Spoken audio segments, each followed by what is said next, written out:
Good evening, my beautiful eighth burial family. You're welcome to another episode of our beautiful and amazing and educational and exciting eighth burial bread making class. This is week 3 of our bread making class. If you have joined us so far on this journey, I'm so happy to have you here. But if this is your first time, you're very much welcome. In this class, we help you understand that bread making is very, very simple and it's fun. And with your simple and basic kitchen equipment, you can actually bake delicious bread. With your charcoal stove, with your kerosene stove, or even with your gas cooker and your pot, you can make bread. You don't even need an expensive mixer. You see these two hands that God has given you, it's all the mixer you need to make amazing and delicious bread. Not only do we teach you how to make bread, we also carry you through the science of bread making. If you saw an advertisement of our class today, you would have learned the topic that we'll be discussing about today, which is gluten. You see, a lot of people have a misconception about gluten. In fact, gluten has become a scary word. Like when they hear gluten, they're like, "Hey, gluten, gluten, gluten." In today's class, we're going to debunk that myth. We're going to really understand what gluten is. Who should really be scared about gluten? And what business does your bread making have with gluten? All those questions will be answered in our class today. So sit back, relax, and enjoy. And of course, if you're joining me, which is something I encourage, if you're joining me and baking along with me, oh my God, please let me know in the comment section. Good. So, if you're watching me, wherever you're watching me from, kindly let me know your name and where you're watching me from. And if you're a return viewer or if you're not a return viewer, if it's the first time, please let me know. And if you have not yet subscribed to our channel, what are you waiting for? We give you all the sauce, all the juice as regards big bread making. Your girl does not gatekeep. We teach you every little thing that you need to know. This is actually a 12-week baking class, a 12-week bread making class. And at the end of this 12 weeks, believe me, you're going to go from zero to pro in your baking game. I'm not joking. So today, for our bread, we're making dinner rolls with our protein flour. So this is 500 grams of our eighth burial specially formulated protein flour. You see, our protein flour is made with sprouted whole grains, especially legumes, lentils, soybeans, kidney beans, white beans, and red beans, and barley and wheat. All these grains we sprouted and dried and then processed to turn into this beautiful protein flour. This protein flour is very, very healthy, and the process of sprouting helps it release all the delicious nutrients that are otherwise locked inside. So this protein flour is a game changer when it comes to bread making because it changes everything completely. It's gentle on your stomach, it's gentle on your blood sugar levels. If you're trying to control your weight, it keeps you full longer. It helps you reach and crush all your weight loss goals or your weight maintenance goals if you like to keep it that way. So that's about it. So this is 500 grams of our protein flour, and we have salt here. I always say salt, small but mighty. Salt is not just for taste when it comes to making bread. Salt is a stabilizer. What does it stabilize? It stabilizes yeast. You know, yeast has busybody. It likes to, show itself. But salt tells its guy, calm down, slow down. That's what salt does. So it keeps everything with regards your yeast rising in place. It helps yeast rise slower so that it will ferment slower and let your bread release that delicious fermented flavor that all of us love bread to have, whether you know it or not. And here I have my blended dates. We're not using sugar for this recipe. We're taking it as natural can be. Yeah, that's what we do at 8 Barrel. We are organic in every sense of the word. So this is date blended on a ratio of 2 to 1. So where I have 2 cups of date, I add 1 cup of water so that the date syrup will not be too watery. And I actually pre-soaked it and removed the seeds before blending, which is what you have to do, else your blender is going to spoil. And this is yeast, right? Yeast is the reason for the bread rising. The reason for the rising. Wow, almost rhymes. So that's about it. Yeast is a raising agent. It's a living organism, a microorganism that is alive. But on its own, like this, doesn't do anything. But when it comes in contact with water and flour, So many things start to happen. Yeah, it feeds on the sugars in the flour. And after feeding, it begins to belch, releases gases, carbon dioxide that makes the bread rise. So this is yeast. Yeast is a very, very important ingredient in bread making, especially when you're trying to go for a soft and fluffy dough. Do not skip on yeast. Always make sure that your yeast is active and alive. For me, I'm not going to activate this yeast because I know it is good. I'll be using it every single day. But if you're not sure about the quality of your yeast, do well to activate the yeast to make sure that it is what it's supposed to be. Make sure it is alive. And here we have olive oil. Olive oil is for texture, it's for softness. And of course, when you're talking about heart health, you don't want to skip on olive oil. So we're going to be using olive oil for this recipe. And I have my tanjung. Today I made my tanjung before starting the class. If this is your first time of joining us, tanjung is just basically a pap. I call it a pap because it looks like a pap, but it's actually a paste, right? Tanjung is from East Asia. It is used to make dough softer and fluffier. Tangjong is a secret behind fluffy handmade bread that I used to make. I used to make handmade bread a lot. Starting out, I started my business with making my bread by hand. But when I discovered Tangjong, everything changed. So if you want to make Tangjong, all you need to do is either watch previous videos I have made if you want a step-by-step tutorial on how to make your own Tangjong. But for simplicity's sake, I'll just have you know that if you have 1 tablespoon of flour, you have to add 5 tablespoons of water. So it's a ratio of 1 to 5 multiplied by 5. 1 tablespoon of flour to 5 tablespoons of water. Or if you're going by weight, if you have 10 grams of flour, you're going to be using 50 grams of water. When you stir the mixture, cold water, you stir it and it becomes smooth, then you put it on low heat. Turn it gradually, don't let it settle. Turn it, turn it, turn it, turn it, turn it until it thickens and turns into a paste or a pap, as I said earlier. So the secret behind this is that as it has become thickened like this, it has become gelatinized. It has released starch. It is that starch that helps to hold the starch molecules in your bread. So it makes your bread softer for longer. Even after 2 days, your bread remains softer simply because of this simple secret ingredient. Tell me thank you. You're welcome. All right. And I have my full cream milk here. This is an enriched dough, so I'm not going to skip on milk, right? But because I have liquid milk here, the recipe calls for 150 grams of water. Your girl has put 100 grams of milk here. And remember, I told you that milk contains 75% water. So as I am pouring all of this into the bread, I'm not going to pour another 150 grams of water. Oh, I'm going to pour my remaining water slowly. Remember too that the date syrup contains water and egg contains water. So even if I have water here, I'll first of all mix it with my hand and let my hand decide how much more water I need. If you're following recipe, I have said it already in the baker's percentage class. Follow recipe with wisdom. Don't pour egg and pour milk. When your bread start to overreact, start to become like pap, you say the village people are pursuing you. You don't know that it's water that you can add without thinking well. Okay, oh. All right. And then I have egg. Egg is not just for richness.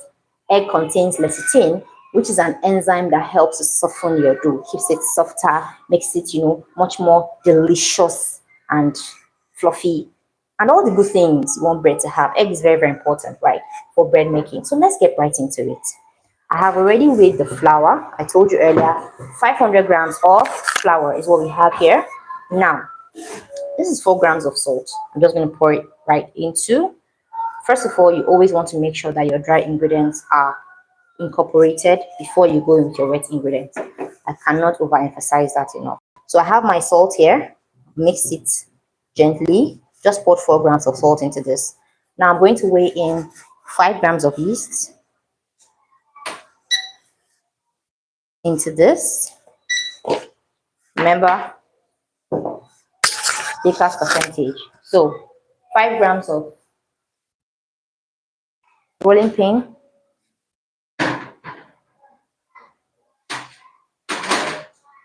Okay. All right, sorry about that. So remember our baker's percentage. Your yeast is always 1% of the total gram of flour, right? So this is 500 grams of flour. So how many grams of yeast? How many grams of yeast? 1% of 500 is what? 5 grams. So we're going in with 5 grams of yeast, right? Right. 5 grams exactly. We have 5 grams of yeast here. Boom. And that's about it. I'm just going to give this a good mix. Dry ingredients go in first. Make sure all my dry ingredients are well combined. Yep. Now this is it. I'll mix my dry ingredients together. And now I'm ready for my wet ingredients. Starting first of all with tangerine. I have about 50 grams of tangerine here. So I'm just pouring that in to the bowl. As I said earlier, my date syrup is 100 grams. So that goes into the bowl as well. I have another 100 grams of milk, full cream milk, that goes right into this. I'm going to reach to, whoosh, whoosh, smelling good already. And I crack open my egg. And I do it like so. All right. So this is it. All right. Now I just use my hands to mix it. So let's go back to our topic about gluten. Gluten is just a protein. What did I say? Gluten is just a protein that is present in wheat flour, or in wheat basically, right? And it's one of it's one of the ingredients that has earned itself a bad name because of so many misconceptions. You see, first of all, let me just define it clearly for you. As I said earlier, it's just a protein. Now, when you have wheat flour contains two proteins on its own. One is glutenin, and the other is gliadin. Now, these two proteins turn into gluten only after water has come in contact with the flour. Now, when you mix water into flour, these two proteins form gluten. Now, who is supposed to avoid gluten? Is it everybody that is supposed to avoid gluten? Is gluten bad for your health? The big answer is no. Only people who have been medically advised and tested to be gluten intolerant, or people that have a disease called celiac disease, are those that have been told, are those that are supposed to avoid gluten. I'll take that again. Now it's time for the water. You see, we just have a shaggy dough here, so you can actually place it with water. I'll be going in with 100 grams of water. So let me just get my bowl. This cannot carry 100 grams of water, so I'll use this.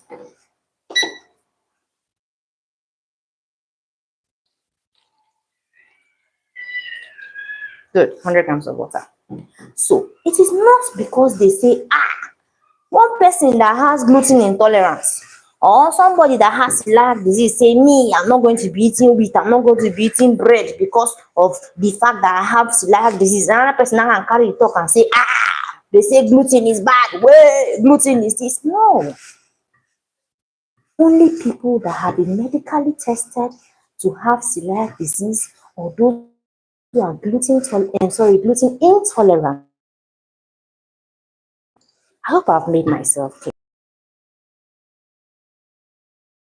Gluten is just a protein present in wheat flour.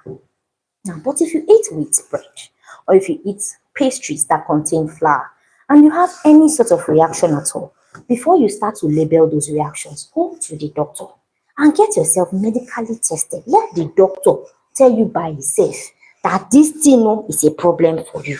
After you have tested you, say, okay, this thing is bad for you. Then you can safely avoid it. Don't just be making decisions based on hearsay. What this one say, what that one say. That's no wisdom. Not at all. So we've poured our 100 grams of water. At this point, we're going in with our oil. Olive oil is going to be just 30 grams. Yep, 500 grams of flour. So I'll mix this. Where are you jumping to? Come back here. Eh. So I'll mix this with my hands. Yeah, because our hands are the best mixers in the world, right? Good. So when we talk about gluten as regards bread, what is the function of gluten? What's the relationship between gluten and bread making? Yes, it's a protein that actually is present in flour when flour comes in contact with water. But how does gluten affect making of bread? Now think about gluten this way. Gluten is simply like a blanket that forms over time. When you knead your bread properly, the blanket becomes stronger, gluten becomes stronger. Gluten is responsible for keeping your bread soft and fluffy, but it doesn't happen by magic. You see this bread now? The gluten is almost non-existent because it's very, very small. But the more I continue kneading it and mixing it, the better the gluten structure develops. It is that gluten structure that helps the bread trap the gas released by the yeast. I'll take that again. It is the gluten structure that helps the bread hold the gas released, or helps the dough hold the gas released by the yeast. Remember, I said that yeast is a living organism. That's a very, very weak belch. I'm not supposed to belch like I'm not feeling like I'm not having the urge to belch. I'm just trying to help you understand what that means, right? So it releases gases basically. Now, when these gases are released, the fact that they are gases, they can escape into the environment. So gluten just helps to protect those gases. That is the reason why when you slice a loaf of bread, you see air pockets. It is because the gluten structure was well formed that you can see those air pockets. If the gluten did not allow the air that the yeast released to escape. But if, as a beginner, you just do bread like this, say, I've tried now, it's in I've made, it has come together. Time to let the bread rise. Hey, your bread is gonna become like a stone. Your bread is gonna be strong, like what they wanna use and do sacrifice. So you don't wanna do that. You have to allow your gluten structure to form properly. So at this point now, all the ingredients have combined together. Yeah. One thing we are going to do is to let the bread go through a process we call autolysis. This is a very, very important step when baking bread, because especially when you're making bread by hand, you don't want to skip this rest. It is this rest that allows your bread to be able, allows your flour to be able to absorb all the water, all the moisture that you have put from your egg, from your milk, from the dates that we put inside, from the water, everything that you are pouring inside like this. It is now this time that we allow the bread to absorb it. When your bread absorbs the moisture, something beautiful happens. Just give it about 5 minutes, and I'm going to show you how different. Just look at the bread now. Look at it now. So you not think I do stop it, I like it. It's not magic that will happen here. It's this same bread. You see how it's going to become softer over time. So now I'm just going to clear up the work area so that we can move over. Now while it's resting, we're just going to cover it up so that it can rest properly. So I covered it, autolyze properly. And then prepare my workspace so that we'll be able to prepare for kneading, the proper kneading. Now, who has ever made bread before and struggled with gluten structure? Who has ever made bread before and struggled with gluten structure? Tell me if I tell my own story, because I have done things similar. You see, there is no venture, because I've ventured into many things. That's a story for another day. But there's no venture that has taught me humility like bread making. What did I not try? God. You see, one thing that really affected me when I started making bread was the fact that I would just copy and paste recipes. I did a lot of research because nobody really held my hand when I wanted to start making bread. I went far and wide, meeting people I knew, consulting people, and they were like, Don't worry, just do this and this and this, and then that's it. Bread making is not that difficult. Lie, bread making was not what they told me it was. You see, and that's why I made up my mind that I was going to make bread making as simple as possible. When I finally am able to nail the recipe, I'm finally able to grow my audience, I'll help people understand that bread making is not hard. It's just that we do gatekeep a lot in this industry and there's nothing to it. So those mistakes I made, one of them was that I didn't understand what gluten structure was at all. I used to make bread. I used to laugh a lot. I would do bread finish. Like before I even got my first mix, when I will need bread, they say mix for 10 minutes. So I mix for 10 minutes. The recipe will say let the dough rest. So I will let the dough rest. Recipe will now say okay, shape it and put inside pan. Oh yeah, I'll shape it and put inside pan. I will now see that as the bread is rising inside pan, the bread is doing like this. But the recipe I was following, the bread was okay. But my hand is doing like this. Is it that my village people have entered inside the pan? I don't understand. Like someone should just tell me what I'm getting, but I didn't get it. So I didn't get it. Like what was actually going on? Me, I'm following recipe. Recipe is not following me. It's like something else is following me. It's not recipe. Eh? It was after I suffered. I suffered. That's when I now okay. You don't tell me since nice gluten. It's the okay, it's gluten. And you just week 3. Just 3 weeks, you have already known. In fact, in week 1, I told you this thing. But me, it took me months of trial and error. Will be, and yes, my family, they are sharp patience with me. Oh, I will now do it. My husband will eat it with, it's nice, it's nice. But in his mind, I'm just like, oh, this is not what bread is supposed to be like. It needs to be very, very strong because all the air will escape. Okay, now the bread, maybe some of them man won't try back and go up. When I enter over, so I go, share. Bread now come out, you don't put it on it, don't be like boom on the table. What happened? Why you do that? Ignorance. So yeah, now I'm laughing about it, but then it wasn't funny. There days I literally wanted to cry. Did I cry? No, it was just like an urge to cry. I felt really frustrated. So when I made my first bread, that rose, hey, million could not make me happy. That discovery was everything for me. It is magical when you can actually make a bread with your hands that you will need and see that this thing, I'm going to show you now what they call window pane test, gluten structure, form. Hey, oh God, what do you want to say? That is, that moment was it for me. It was my eureka moment. You know how just eureka, I found it. That was it for me. I discovered that gluten was my problem. I wasn't understanding gluten formation. I wasn't understanding anything about that. And that's about that. So I've just said enough. Let's check our auto-rising bread. So I said the process of auto. You can't see. Can you see it already? You see the bread is softer in my hand. It's even doing yeah. If you could hear, can you hear? Can you hear? Good. So the bread is softer. It's more obedient. Now you can start to knead. Process of auto-rising just allows all the water, as I said earlier, all the moisture from all the sources, not just water, all the liquid you are put inside the bread, allows the flour to absorb it properly. And now you can start the process of kneading. I always say that when you are kneading, please only have good memories. Don't be thinking about what that made you angry. Because when you are kneading, you're actually building something, right? You're not tearing something, you're building. What are you building? You're building gluten structure.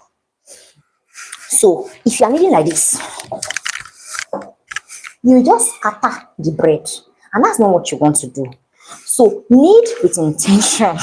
My God, knead carefully, knead gently, so that your bread is not gonna tear. You don't want a bread to tear. You get it? So you want to do it gently. Think about massaging someone you love, massaging your baby. I like thinking about when I pat my baby, when I'm rubbing him cream. That moment, that's how you knead, slowly, gently, and then you turn as you go. When you push in, push out, you turn.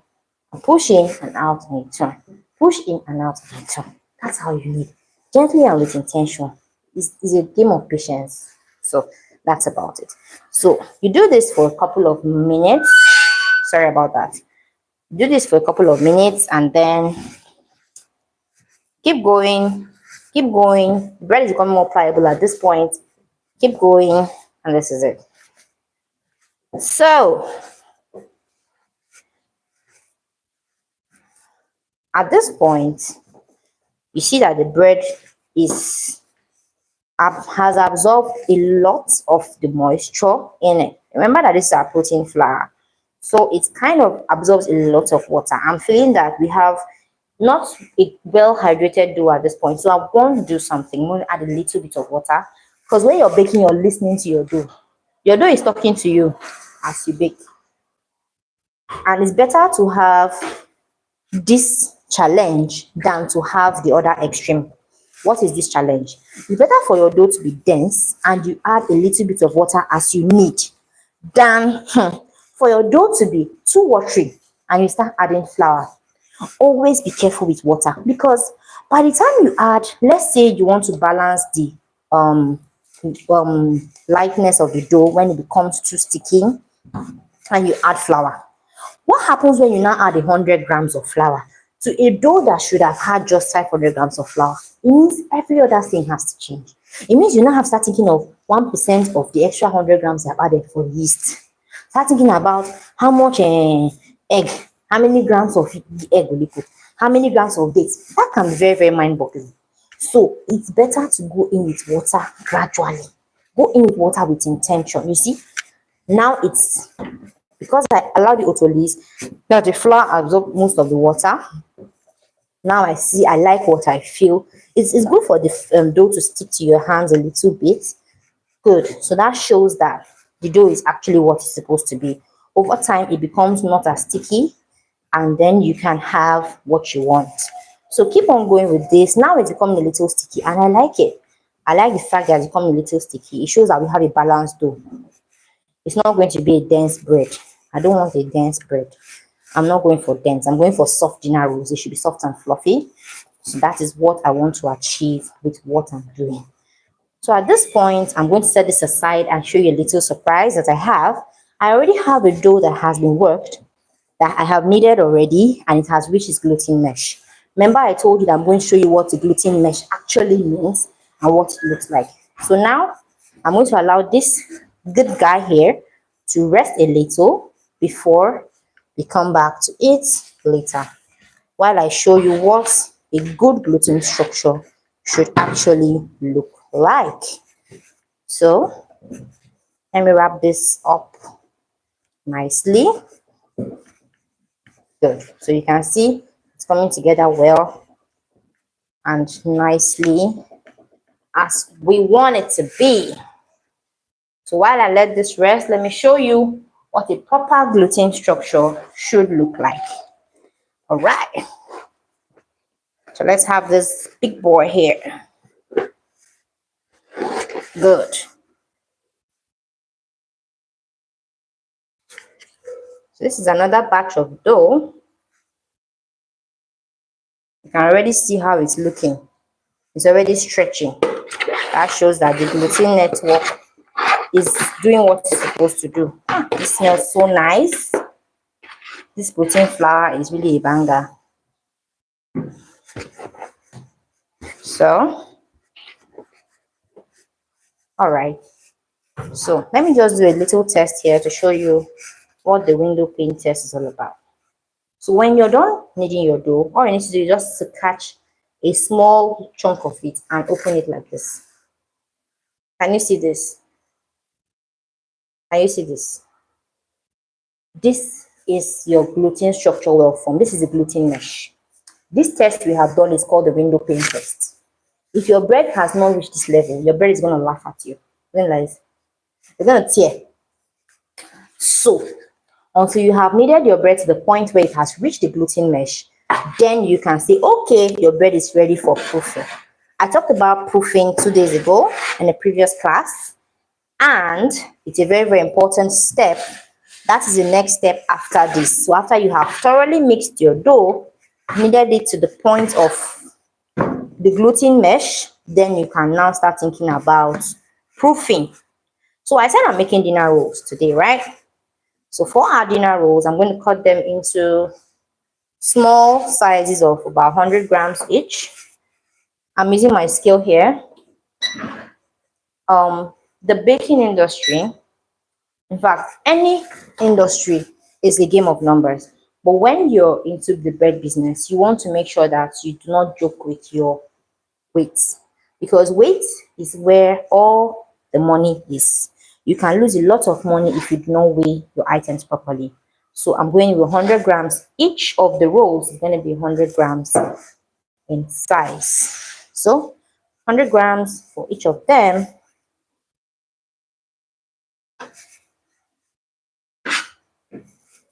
I'm just going to be weighing out 10 just for demonstration purposes to show you what they should look like. Now, this one is one easy bread to make because you can easily just have it like a snack and eat it like that. You don't really have to slice, you don't have to use your knife to cut it. You can easily make a small sandwich out of it. That's why I really absolutely love making dinner rolls. Yeah. So now I'm cutting. When you want your bread to proof, apart from the fact that it usually takes roughly about an hour, 30 minutes or 2 hours for your bread to proof properly or to rise properly, please also make sure that you are checking other parameters like temperature. Temperature. What does temperature have to do with your proofing time? Temperature has everything to do with your proofing time.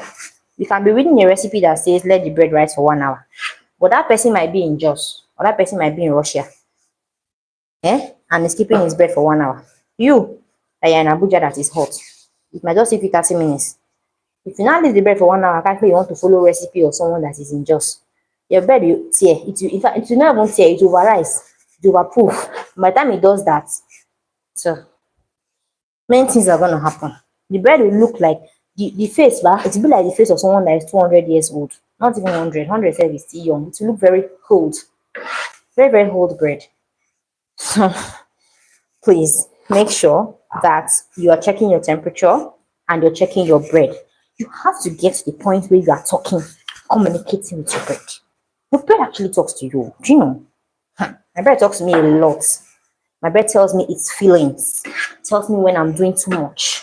It tells me when the water is not enough. Like I just talked to that bread now that I let to rest. It tells me when it has reached to bake. It tells me everything. So listen. You have to be very, very attentive as a baker. So now we have 10. All right. Good. I'm going to show you how to mold this. I'm done with this guy. Now I have my old pan, baking pan here, and I'm going to also show you how to put it into a pot. Now, in the last class, I think in our very first class, I showed you how to, but let me start with the pot before I go over to the pan. I showed you that if you want to make bread with a pot, all you need to do is to keep certain things in place. First of all, have a wide enough pot. There should be sand in this pot. I didn't put sand in the pot because I just want to explain to you. I'm not using the pot to bake today. There should be sand in this pot. It helps for heat circulation. Then you put a pan or a plate that is smaller than the pan you want to bake the bread in inside the pot. Can you see this? Smaller. Then I have my non-stick pan. I love my pan so much. It's a gift to me by someone I love. So you put the pan inside like this. It should be a pan that can fit into the pot without any hesitation. You see how this looks? Then you cover it up. When you have checked all these things, you see that everything covers up nicely, then you can now start putting your bread inside. Good. So I'm going to be putting some bread inside this pan to show you how the dinner rolls are going to come out. And I'm going to make a video. I'm not going to bake it during this class. I'm going to let you guys rest and do other things you want to do while I bake. After baking, I'm going to upload a video of what our delicious bread looked like. So if you have not subscribed to this channel, what are you waiting for? Subscribe so that when I post the video, you'll be the first to see it when I'm done baking. So this is the pan I'm going to be putting the bread for, the one I'm baking inside the pot, and this I'll be baking in my oven. So now we start to knead the bread balls. When you want to knead, remember I said gentle and with love. Don't tear your gluten structure. It has already formed. Don't go and scatter what the Lord is doing for you in your life. So when you have folded it in four, you make sure that this place is tight. This is what we call shaping. Shaping is actually meant to give your bread structure and a good surface area, a good surface tension. So when the bread is rising, it's not good like this, it's good like this. You understand? So this is it. Now I'll go over another one again. Keep it flat, fold, pull and fold, turn, pull and fold, turn, pull and fold, turn, pull and fold, turn, pull and fold, and then pinch them together like so. If you used to play with sand when you were small, you know how to do this very, very well. Make sure that the surface is smooth. See, smooth, looking smooth and shining. Then you now make sure that you rub it like this, and this place too is looking smooth and what, shining. If you open, you're gonna pinch it a little bit again, and that's it. Now you have it very, very fine and looking good. Put it again. Now when you're laying your bread rolls, if you don't want them to come together, you can actually have them come together, which I think is not a bad idea. But if you want them to come together, still give it some space, let it breathe, so that they can rise properly, they can proof properly. So I think I want this one to come together so that you see the pulling effect. Whoosh, when the bread is done. All right, let's continue. So remember I said flatten it, pull and fold, turn, pull and fold, turn, pull and fold, and then you pinch it and hold it. Hold it, and then easy peasy. That's it. Go to the next one. Any questions at this point, my beautiful listeners? All right, pull and fold, pull and fold, pull and fold, pull and fold, pull and fold.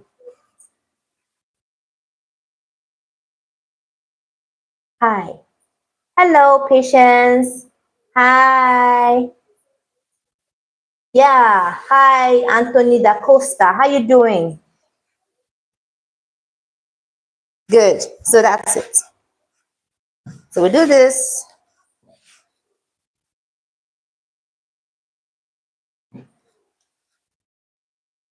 And then we continue, right? So I'm going faster on this one because I'm sure you've gotten the hang of it, right? So this is it.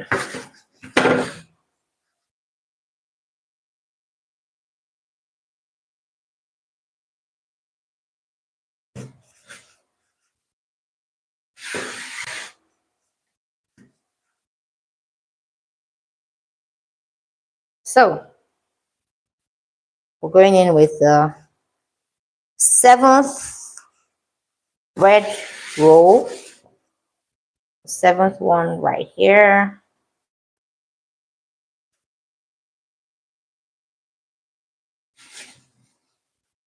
That's what we have here. Always make sure to floor, dust your table with a little bit of flour so that it doesn't stick on your table. You want to keep everything smooth and nice and easy to work with. So this is good. I'm going to set this aside and keep putting into our pan. So guys, I'm going to continue this work and show you in a video when I'm done with it. I said, if you haven't subscribed, what are you waiting for? Please do also subscribe. And then you get to be among the first to watch the video after it drops. I hope you have learned a thing or two in our class today. And I hope I've been able to convince you and not confuse you that gluten is not your enemy.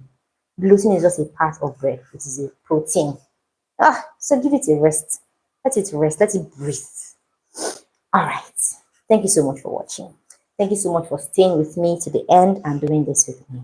I'll see you in the next one. Make sure you have a lovely night rest or lovely day. Depends on what part of the world you are in. But for now, it's good night from my part of the world. And have a lovely night rest once again. Ciao.